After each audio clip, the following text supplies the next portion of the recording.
and Ricky here from WFP.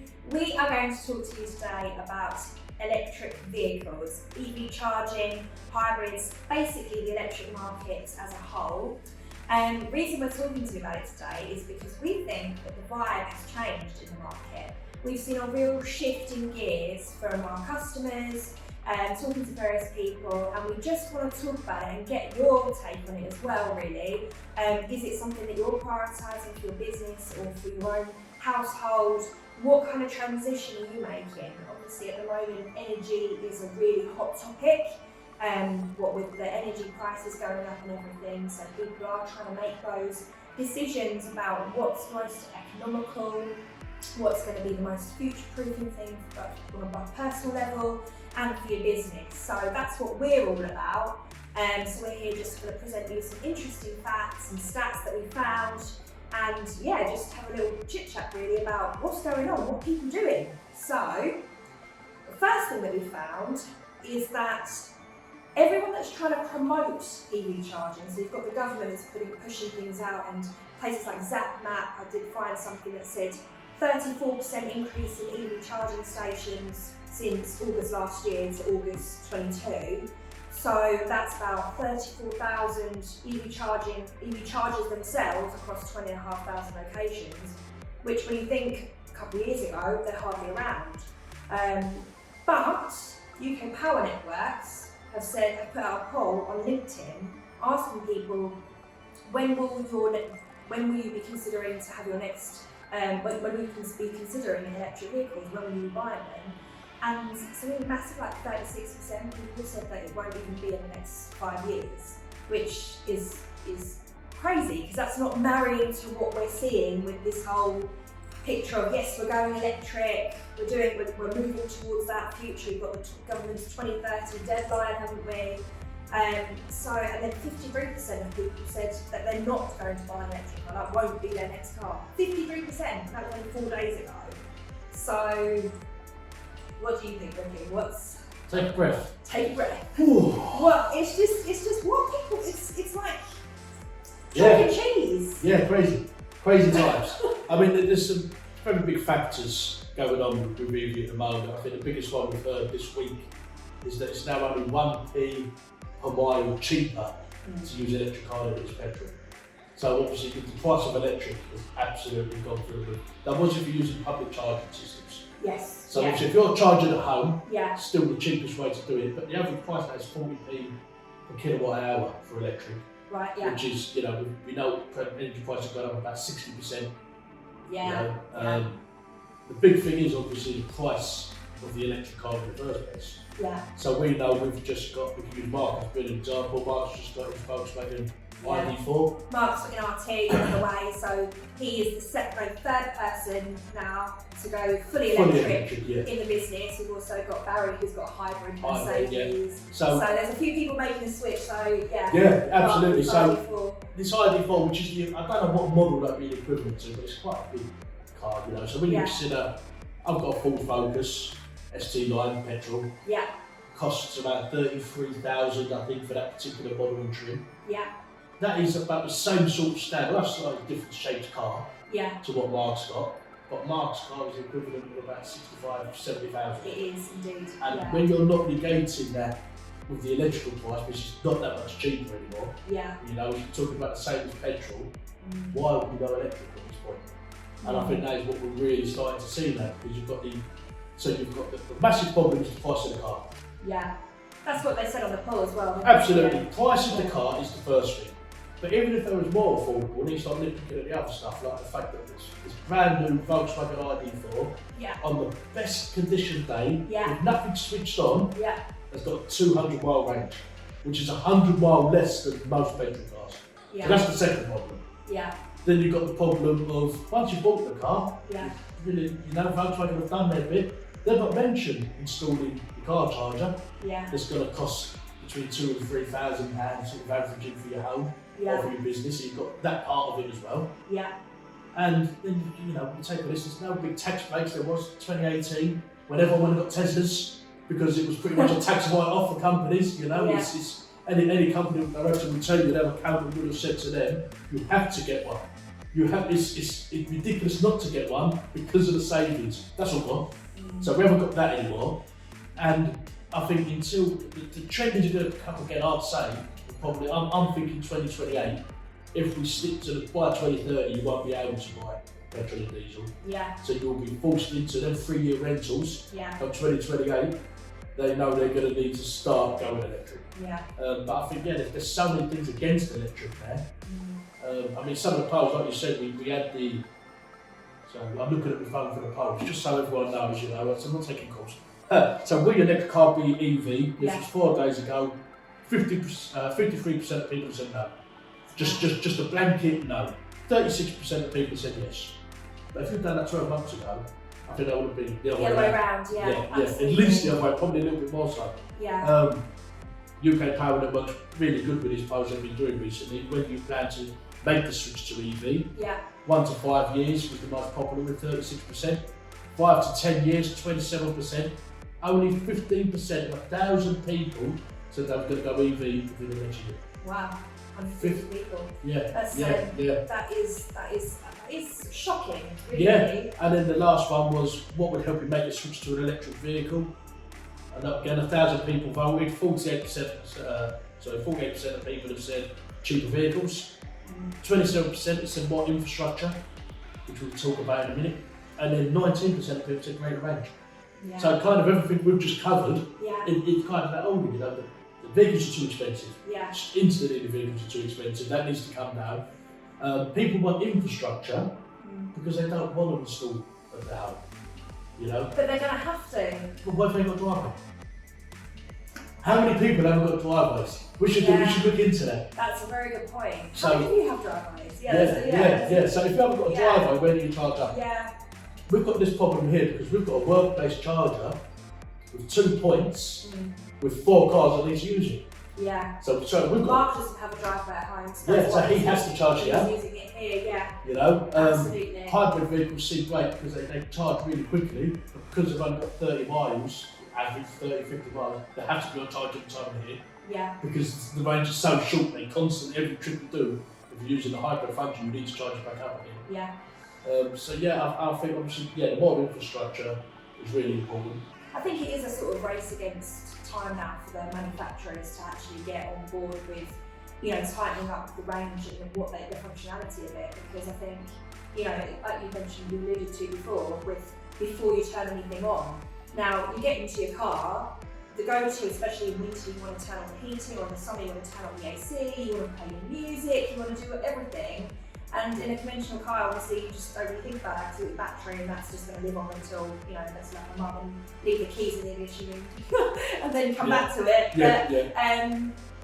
So I think range is going to be a huge thing, and this will obviously depend on the lifestyle of people, because I think we're looking at this in a very general way as well, but there'll be people who's watching and out there who are probably only using town driving. I only drive 10 miles to work every day, so an electric vehicle probably would suit me down to the ground, because 200 miles, I take a couple of weeks to use all that up with shopping and things like that. Whereas someone else like Scott, our project manager, who is literally does 200 miles just in the morning, that's he's driving all the time. So I think it really depends on people's different lifestyles. I'm really interested to find out how many of you are considering this, and from what we've spoken about today, is your opinion completely contrary to that? Do you have an electric vehicle? Are you loving it? Are you considering now you're at crossroads, your car's kaput, and you're thinking, should now be the time? We'd really love to know your thoughts to try and gauge more of what people are talking about, because it just seems to be a little bit up in the air and people are just aren't sure. I think we'll probably do another video in a few months' time and this could again switch. The government could put out another incentive. I think they're going to have to. I think there's going to be, back when we go to like 17, 18, when there's big incentives to go electric, they've all disappeared. Obviously, there's no home charge point anymore. So that was a massive, come March, a massive thing was that suddenly there's no charge point. I mean, that had gone from £1,000 to £500 to £350. Yeah. It's and it's not easy. It's so confusing. A lot of electrical companies don't really want to install it anymore because, you know, these grants from OZF, you apply for them, you wait months, if at all. And then they try everything they can ultimately to not pay you. Yeah. And it's just a really big pain. That's a very good point as well, and something that we found with businesses rather than homes, that is more, who want to take advantage of the workplace grant, which is still running at the moment, £350 per point you can get back. And people are still thinking about that because they're just trying, you know, they want to future-proof their business. And obviously we saw as well this morning, we were sort of looking at different articles and just trying to gauge what's going on. And obviously the government said from this year, all brand new homes will need to have EV chargers fitted in them as well. So I think it's going to be probably one of those things that is in the background working away, and then the sort of mood at the time will just keep fluctuating.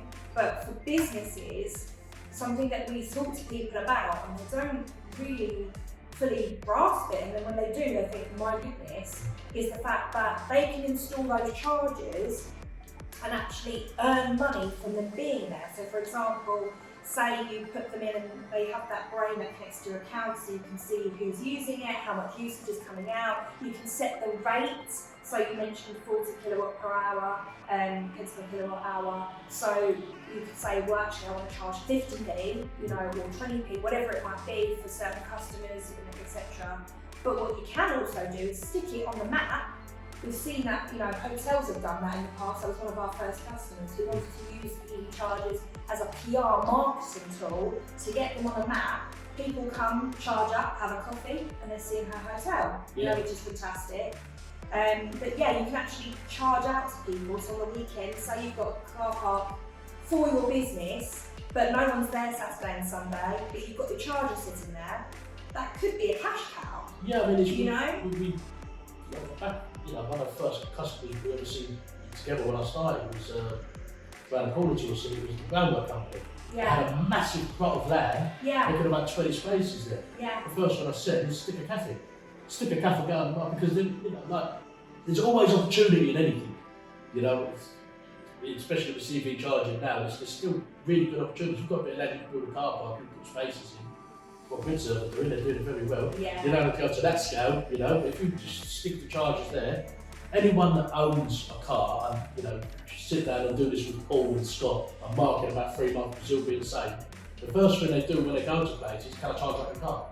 Yeah. And if you can't, you're up to the place that you can. Yeah. You know, so it's that quality of life thing as well. That's so true, actually, because I went on a sort of mini break recently down to Rye. I don't know if anyone's been to Rye near Hastings, it's gorgeous. And the hotel I was staying at, when I was actually booking it as well, I noticed on the list, you know, you have different features, like you want to choose Wi-Fi, you want to have breakfast included, or, you know, cancellation, whatever it might be, all the different features of the hotel. And EV charging was there, and before that I hadn't seen that, and I was like, okay, that's interesting. But then I turned up to the hotel, there were 2 EV charging points, and there was a normal car, like a Volvo, just parked, covering actually both of those. Really, I thought, blimey, that's pretty selfish, but you know, and I think when I've spoken to people in the past as well, they say they see that a lot, and that's so annoying. Yeah. And they just think, before they even, I think there's this stigma attached to owning an electric vehicle, that there's just more havoc involved anyway. Yeah. Do you know what I mean? And I think that that's almost right and wrong, in the sense that, okay, there are obstacles, and obviously when we're all electric, that they won't exist anymore. And I think there's also this misconstrued concept of the fact that people say there's not enough points, but when you consider that at the moment, if you've got petrol or diesel, you go to a petrol station. Now, you're going to have EV charging stations at old petrol stations, which will just become fully electric stations eventually. But then you've got people's driveways. You won't be able to, it'll be like McDonald's, it'll just be around every corner. Yeah. Like a coffee shop, just and there's so many considerations. We're going to do, I've got a good idea, a whole other video on why the design is so important. How many places do you go to and use 2 spaces, 2 chargers? Yeah. But the trouble is, someone finishes charging, how do you get them to move? Yeah, they do. I know they do these apps, depending on obviously the car you've got and the app that you're using, but they can, if you're going to, for example, service stations on the motorway, you often find that you have to get the app, Yeah. and then you start charging, and obviously your phone will tell you when it's at capacity, when you're charged, and they allow you something like 10 minutes grace to move your vehicle, and then you get charged a fine if you stay over that. But isn't that a nightmare if you're in a hotel, a restaurant, where you're in the hospitality, and suddenly that person has got to get up and move? So, you know, it's, and like we've said before, I don't think we've done this in the video, but the considerations you have to make is the whole design aspect of it anyway. I haven't got enough power to do that. But actually, like we just said, if you've got 2 spaces, what do you do when that person finishes charging? So really, you need 20 chargers, and then you need to think when that one stops, that one starts. And if all 20 are being used at the same time, no one's going to get a charge, but actually that doesn't really happen. Because that person finishes, then that person starts, and that person finishes. And if you're not thinking like that, because of the cost of installing, they're going, you know, the cheapest, well, not the cheapest, but you know, the cheapest about we use Easy. Still talking I was about. just thinking about Easy, because you can put the infrastructure in. That's it. For up to 20, say. But if you have a free phase, you're still talking £600 a unit. So when you bought up at 10, the cost starts going up, and then you start thinking, well, I'm going to make the money back. And then that's when you go into charging, and so there's ways, but it really does take, you know, a business mind as well as a electrical designing mind to really put it all together. And that's what we found so much actually. All the questions, nothing to do with electrical. They're the easy bits. It's every other consideration. It's literally that. I mean, because we see this a lot anyway, because everything we do, you know, people call up and say, oh, I want a CCTV system, and it's like, do you want it outside? Do you need it weatherable? Do you need do you need to be able to read number plates, face tracking? Like, there's so many specification questions that people don't think about. They just think it's almost like buying a handbag or something. But at the end of the day, they're not meant to know all the bits and bobs. That's what we're here for. But from an EV charging point of view, that's a really good point that you brought up there that I think is important to note, because also with the government, because these are electrical systems, they are electrical, and if they're done wrong, that is a threat to public health. It can be a hazard. You know. And this is a massive problem in the industry. There's so many installs that have been done badly, and unfortunately, no matter which way you look at this, new build housing is always typically built very badly, it's built very cheaply, and now they're sticking EV chargers in. So the first one I'd say to anyone, I recommend to anyone that ever buys a house, get an ICR and get that car charger checked. Just as soon, the first thing you do, because you know, this is a massively known issue with new build housing. They're built badly, they're built as cheaply as possible.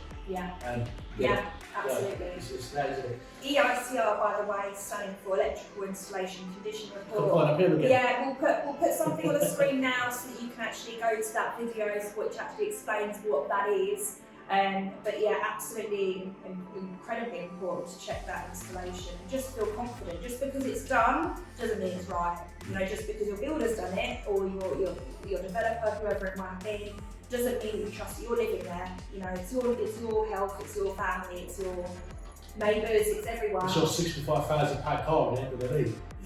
That's an expensive mistake if it goes in, you know. That's so true. But I think in terms of if you are thinking about going electric, obviously talk to us. You know, by all means ask any questions, and you know we'll help you make that decision in terms of, like you mentioned before as well. We have people that are coming to us after they've bought their electric car, and then they've got their granny lead in the boot, thinking that that's all that they need, and they can plug that into their plug socket at home, and that's going to do it. And then when it's charging, and they come back to it after 3 hours or 5 hours and find that 1% has gone up or something ridiculous. 2.5 days to get 100%. And then they go, why is it? I need to go. I need to get to work. Why has this not happened? And they don't realise that granny lead in the boot is designed to be more of an emergency. So for example, you just need a couple miles range to get you to the nearest station, or wherever it might be. But it's not the methodology of forever use. So if you are thinking about going electric or hybrid, we urge you to think about the charging afterwards. Really good example, analogy as well. I've just recently moved. I'm in a new place now, and I think it was built in the 1950s or something. And I don't know about you, but people today have a lot of electrical devices. I've got my tablet, I've got my phone, I've got my laptop, 2 laptops, work laptop, personal laptop, my telly, lamps. you name it. And I've got barely any plug sockets. I literally have one in a massive living room, no, two, sorry, one behind the telly and one near the window, and then I've got two extension leads and I'm trying to power everything from them, and it's a bit mad. And I've got one corner of my living room. I know this is mad coming from electricians, I know one who can sort of. I'm just wondering what EICR report stated on that, because we would have picked that up. You know, that's a requirement. To, yeah. You know, there's very clear requirements in the regulations on how many sockets you should have in each room. Oh, is there? And you'd be surprised. It's taught me something today. Yeah, they go on square metre each of the room, yeah, and how many you should have. Obviously, we'd pick up on an EICR if you've got a lot of extension needs. It wouldn't be considered a C2. Yeah. But C3 certainly would make a note and say you should think about having more sockets installed, because you know, loads of needs is absolutely. money. And if we're talking another language to you right now with C3s and C2s, I'll put a link to another video which talks about the codes that you find in the electrical installation condition report itself, which absolutely goes into depth of what all those mean and get you up to speed on that. But okay, so to wrap this video up, I mean, this has been more of a chit chat than anything else, but what we really want to know is just your thoughts on things. Because it's a market that's fluctuating. We talk to people on a daily basis about this, people that are either, you know, it's a mixture of business owners who want to make that leap, want to find out a bit more information, and that's fantastic. Or people who've already got it, they've already decided they're getting a fleet of vans or cars and going electric, they're taking the plunge, which kudos to them, because I think that is incredible and it's where we're going. And I think the commitment to saving our planet, but also, you know, just moving away from sort of fossil fuels and everything, that's something we all need to be considering down the line. But yeah, it's just what are your guys' thoughts? And so feel free to comment below, let us know what you think. If you do have any questions about EV charging, getting one in your home or your business, or you're not sure where to start, we'll literally go from start to finish in the process with you and answer any questions. And obviously, if that's something that you're looking to actually get done, we can do anything from the groundworks to painting the lines that go in your space. We can do it the whole thing. So give us a bell and we'll put the details on the screen at the end of this video. And thank you for joining us. Cheers, bye.